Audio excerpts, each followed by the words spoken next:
महाराष्ट्राच्या विधान परिषदेच्या निवडणुकीसाठी प्रज्ञा सातव यांना जरी उमेदवारी जाहीर झाली असली तरी राजधानी नवी दिल्लीतील काँग्रेस मुख्यालयाबाहेर एक लागलेला पोस्टर आहे आणि तो पोस्टर खूप चर्चेत ठरतोय।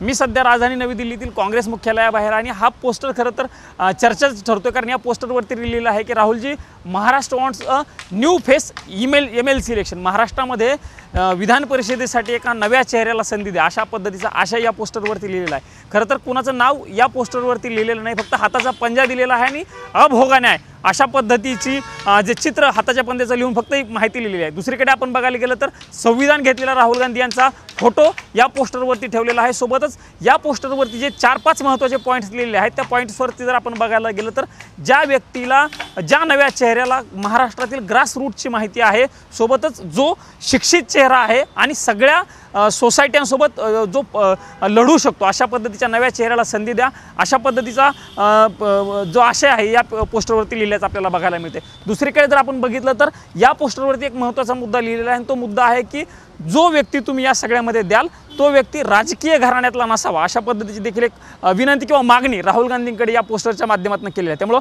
हा पोस्टर नेमकं कोणी लावलेला आहे याची चर्चा राजधानी नवी दिल्लीसह महाराष्ट्रामध्ये सुरू झाल्याचं आपल्याला पाहायला मिळत आहे। कॅमेरामन राजीव गौतमसह मी प्रमोद जगताप, साम TV न्यूज, नवी दिल्ली।